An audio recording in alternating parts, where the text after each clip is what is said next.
3 weeks ago, I broke into my late grandmother's house to collect some old photo albums. I wish I'd just hired movers instead, because what I found in her basement didn't just change how I saw her. It made me realize that some secrets should stay buried. If you're easily scared, turn back now, because what I'm about to tell you will make you question every shadow in your own home. I should have left it alone, but curiosity killed more than just the cat. And I'm only telling you this story as a warning, because if you ever find yourself in a similar situation, for the love of God, just walk away. My grandmother, Margaret Chen, passed away last month at 89. She'd lived alone in that old Victorian house for 30 years, ever since my grandfather died. The family was cleaning out her belongings when I volunteered to grab the photo albums from the basement. Simple task, right? Get in, get the albums, get out. The basement was exactly what you'd expect. Musty, filled with decades of accumulated junk, and poorly lit by a single flickering bulb. I found the photo albums easily enough, stacked neatly on an old bookshelf. But as I was leaving, I noticed something odd behind the water heater. A door I'd never seen before, painted the same color as the wall to blend in. The door was locked, but the wood around the handle was rotted enough that a good shove broke it open. Inside was a small room, maybe 6 feet by 8 feet, with soundproofing foam covering every inch of the walls. In the center sat a desk with an old cassette recorder and dozens of labeled tapes in shoeboxes. The labels were dates, going back 40 years, all in my grandmother's handwriting. I picked up the most recent tape, labeled March 15th, 2025, just 2 weeks before she died. My hands were shaking as I pressed play. Day 14th, 847, they're getting stronger. Sarah's voice was clearer today. She asked about Tommy again. I told her he's fine, but she knows I'm lying. They always know when you're lying. My blood ran cold. Sarah was my aunt, my grandmother's daughter who had died in a car accident when I was 5. And Tommy, that was my cousin, Sarah's son, who died with her. I should have stopped listening right there. But instead I grabbed 3 more tapes, random dates spanning the decades, and took them home. That night, I sat in my apartment with headphones on, listening to my grandmother's voice describe conversations with dead family members. The earliest tape I took was from 1987, day 127. I think I made a mistake moving into this house. The voices started the day after we brought the boxes down to the basement. At first I thought it was the neighbors, but the sounds are coming from inside the walls. Margaret, that's what they call me now. They know my name. Wait, she was talking about herself in third person? I rewound and listened again. No, the voice was definitely my grandmother's, but she was saying they call me Margaret. Who was they? The second tape from 1995, day 3/2285. I've learned to tell them apart now. There's the little girl who died in the house fire in 1923. She's harmless, just lonely. The man who built this house in 1889, he's protective, warns me about the others. But there's something else. Something that doesn't belong with the rest. It's been trying to get me to go into the old coal cellar. I've boarded it up, but I can hear scratching behind the wood. Coal cellar? I'd been in that basement dozens of times growing up. There was no coal cellar. The third tape, from 2019, day 11/6/80. I saw David today. My breath caught. David was my grandfather. He looked exactly like he did the day he died, still wearing that blue shirt with the coffee stain. He told me it's almost time, that I need to prepare someone else to take over. The house needs a guardian, someone from the family. He suggested Michael. Michael. That's my name. I didn't sleep that night. Every creak, every sound from the building's old pipes made me jump. By morning, I'd convinced myself that my grandmother had been suffering from some form of dementia, that the tapes were just the ramblings of a sick woman, but I couldn't shake the feeling that I was being watched. I went back to the house the next day, telling myself I was just going to return the tapes and forget the whole thing. The basement felt different this time, colder, and the shadows seemed to move when I wasn't looking directly at them. I was putting the tapes back when I heard it. Scratching sounds coming from somewhere behind the far wall. Slow, deliberate, like fingernails on wood. Following the sound, I found a section of the basement I'd somehow missed before. Behind a stack of old furniture was a boarded-up doorway, the wood weathered and splitting. Fresh scratch marks covered the boards, and the scratching was definitely coming from the other side. As I stood there, my phone battery, which had been at 80% when I arrived, suddenly died. The temperature dropped so fast I could see my breath, and that's when I heard the voice. Michael. It was my grandfather's voice, but wrong somehow, like it was coming from underwater. She told you about me. I ran. I'm not ashamed to admit it. I dropped everything and ran up those stairs like my life depended on it. But as I reached the top, I heard something that made my blood freeze. My grandmother's voice, crystal clear, coming from the basement. Day 14-863. Michael found the tapes, just like David said he would. But my grandmother was dead. I'd been to her funeral. If you think that's scary, wait until you hear what happened next. I stayed away from the house for 3 days, but the experiences followed me home. Every night at 3:17 a.m., I started checking the clock when it woke me up. I'd hear my grandmother's voice coming from my apartment's ventilation system, updating her daily log. Day 14-864. Michael is fighting it, but they're already attached to him.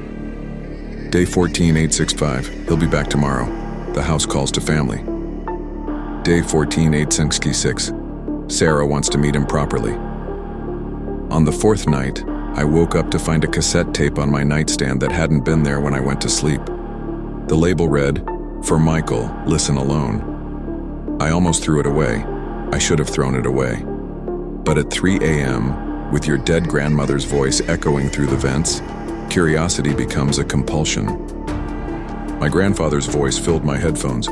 Michael, if you're hearing this, then Margaret is gone and the responsibility has passed to you. The house at 1247 Elm Street isn't just our family home, it's a prison. In 1889, when Jeremiah Blackwood built that house, he did something terrible in what's now the coal cellar. The details don't matter, but what he created. It's been trapped down there ever since. The house collects the dead, Michael. Family members, previous owners, anyone with a strong enough connection.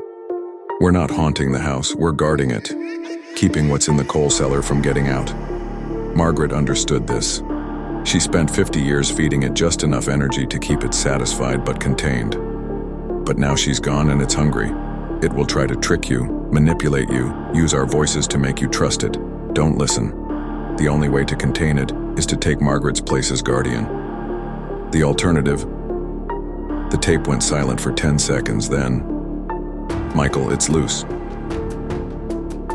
I'm only telling you this because I need you to understand what happened next. The police report says one thing, but I know what really happened. I went back to the house the next morning, armed with a crowbar and my phone set to record everything. If I was losing my mind, at least I'd have evidence. If this was real, well, I needed to know what I was dealing with. The basement was chaos. The furniture I'd used to find the boarded doorway was scattered across the room, and the boards themselves were torn apart from the inside. The coal cellar, because that's clearly what it was, yawned open like a mouthful of broken teeth. Cold air poured out of the opening, carrying the smell of decay and something else, something sweet and wrong, like flowers left too long in stagnant water. My phone immediately died, even though I'd fully charged it. And then I heard them. All of them. My grandmother, my grandfather, my Aunt Sarah, Cousin Tommy, and others I didn't recognize, all speaking at once, overlapping voices creating a cacophony of warnings. Don't go down there. It's been waiting so long. Margaret kept it sleeping. It's awake now, and it's hungry. You have to choose, Michael. From the depths of the coal cellar came another voice, ancient, patient, amused. Michael Chen, I've been waiting for you. Your grandmother told me so much about you during our long conversations. Did you really think those voices in your apartment were your family? I've been practicing their voices for weeks, getting them just right. The thing laughed, and the sound made my teeth ache. She's down here with me now, Michael. They all are. Your real family. Would you like to see them? Before I tell you the end, let me ask you, what would you have done? Walk away and let whatever was down there eventually break free? Or go down into that hole and face something that had been imprisoned for over a century? I wish I could say I made the brave choice, but the truth is, I didn't have a choice at all. Something invisible grabbed my ankles and started pulling me toward the opening. I clawed at the concrete floor, the crowbar scraping sparks as I was dragged into the darkness. The coal cellar was deeper than it should have been, extending far beyond the foundation of the house. The walls were covered in symbols carved directly into the rock.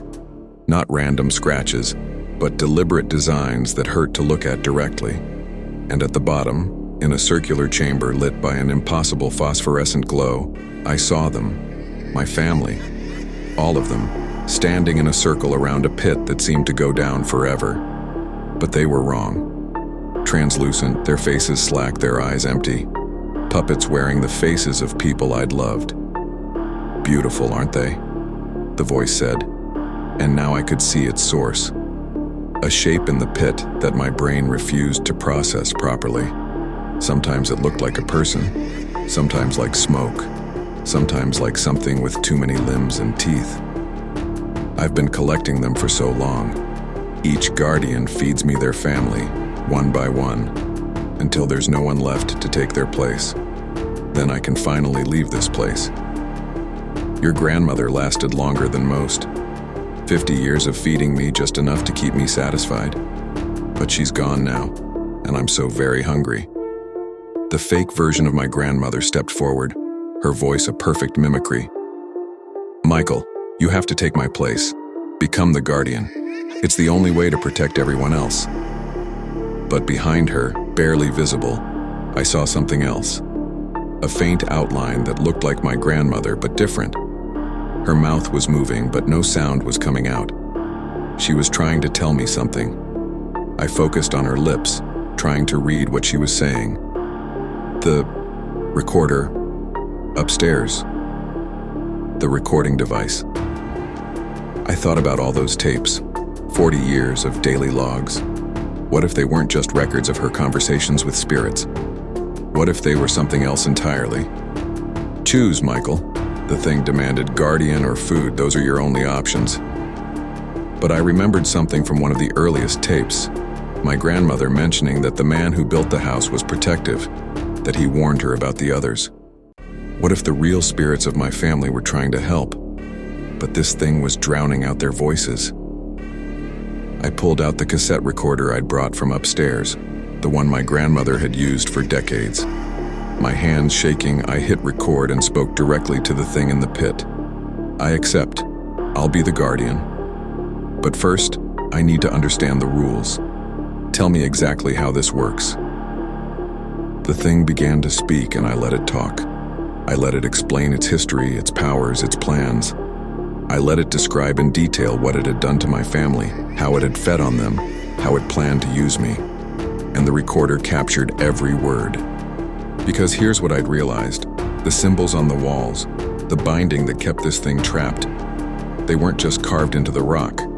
They were part of a larger pattern, and that pattern included the house itself. My grandmother hadn't just been keeping it fed. She'd been documenting it, recording its voice, its true nature. Every tape was a binding. Every recorded word was another chain in its prison. Enough talk, the thing finally snarled. Choose now, or I'll make the choice for you. I held up the recorder and smiled. I choose option 3. I pressed play. 40 years of my grandmother's voice filled that chamber. Every daily log, every conversation, every word of binding and containment she'd spoken into that device. The thing in the pit screamed as the weight of decades of magical imprisonment crashed down on it. The fake versions of my family dissolved like smoke, but for just a moment, I saw the real them. Translucent but peaceful, my grandmother nodding at me with pride before they faded away. The symbols on the walls blazed with light. The pit collapsed in on itself. And I found myself standing in an empty basement with nothing but a pile of old coal where the chamber had been. The police found me 3 hours later, unconscious but alive. The official report says I suffered a basement collapse while cleaning out my grandmother's house, that I was buried under debris and hallucinated due to oxygen deprivation. The cassette recorder was destroyed in the collapse, along with all the tapes. That was 6 months ago. The house has been demolished, the lot sold to developers who are building condos. I kept one thing from the basement, a single photograph I found in the rubble. It shows my grandmother as a young woman standing in front of the house with my grandfather. They're both smiling, and in the basement window behind them, you can just make out a man's face watching them. But here's the thing that keeps me awake at night. Last week I got a call from a real estate agent. Apparently there's another property, my great-uncle's farm in Montana. He died recently, and according to his will, it's been left to me. The agent mentioned that there's an old root cellar on the property that's been boarded up for decades. She said the strangest thing, though. She said that according to the neighbors, sometimes at night, you can hear someone talking down there, like they're recording something.